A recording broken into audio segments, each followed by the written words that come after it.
Tahukah kalian, inilah dua dosa yang selalu mengalir meskipun jasadnya sudah meninggal. Yang sudah subscribe semoga bukan golongan tersebut, amin. Pertama, orang yang mempelopori perbuatan maksiat. Rasulullah bersabda, barang siapa yang mempelopori satu kebiasaan yang buruk dalam Islam, maka dia mendapatkan dosa keburukan itu, dan dosa setiap orang-orang yang melakukan keburukan itu karena ulahnya tanpa dikurangi sedikit pun dosa mereka. Hadis riwayat Muslim. Kedua, orang yang mengajak berbuat maksiat atau salah golongan ini selalu menyeru orang lain untuk berbuat maksiat dan dosa. Golongan ini termasuk orang yang sesat dan menyesatkan. Allah berfirman, mereka akan memikul dosa-dosanya dengan penuh pada hari kiamat, dan berikut dosa orang-orang yang mereka sesatkan yang tidak mengetahui sedikit pun bahwa mereka disesatkan. Surat An-Nahl ayat 25. Wallahu alam. Muslim harus tahu, inilah dosa besar yang sering dianggap remeh. Yang sudah subscribe semoga rezekinya lancar, amin. Pertama, meninggalkan sholat. Sholat adalah perintah Allah yang sangat mutlak. Tidak ada alasan bagi seorang hamba yang mengaku dirinya Islam untuk meninggalkannya.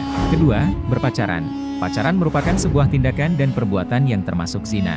Karena segala bentuk kegiatan yang ada dalamnya merupakan perbuatan zina, sebab bercampur dan berbaurnya antara laki-laki dan perempuan yang bukan mahram. Ketiga, ghibah.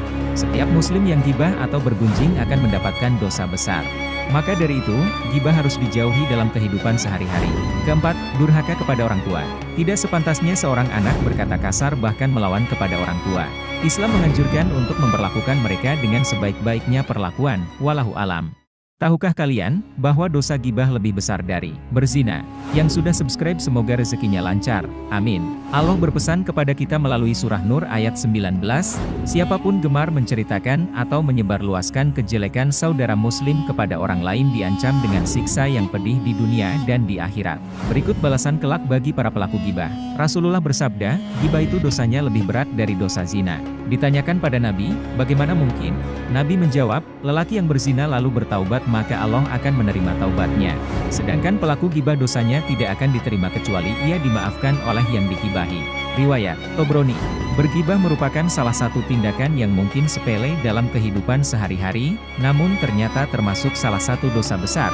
Semoga kita dijauhkan dari perilaku tersebut, amin. Wallahu alam. Tahukah kalian, siapa saja yang akan dilempar ke neraka Hawiyah? Yang subscribe, semoga masuk surga, amin. Dikutip dari buku Dahsyatnya Neraka, karya Syaiful Bachri Az-Zidan. Neraka Hawiyah diperuntukkan bagi orang-orang yang ringan timbangan amalnya, yakni mereka yang selama hidup di dunia mengerjakan perintah Allah Subhanahu wa Ta'ala, sekaligus mengerjakan larangannya. Adapun orang-orang tersebut diantaranya adalah orang muslim laki-laki dan perempuan yang tidak tunduk kepada ajaran Islam. Misalnya, para wanita muslim yang tidak menutup aurat, laki-laki muslim yang sering memakai sutra dan emas, mencari rezeki dengan cara tidak halal, memakan riba, dan sebagainya. Wallahu alam. Tahukah kalian, inilah nama-nama neraka dan calon penghuninya yang subscribe, semoga masuk surga, amin. Pertama, neraka Jahanam. Jahanam merupakan neraka yang mempunyai tingkatan pertama. Kedua, neraka Lasha. Neraka Lasha ialah neraka yang mempunyai api berkobar dan menyala-nyala. Ketiga, neraka Hutama. Neraka ini diciptakan untuk para orang-orang yang gemar mengumpat atau ghibah. Keempat, neraka Sains. Para penghuni neraka ini adalah orang yang mendustakan pemberi peringatan.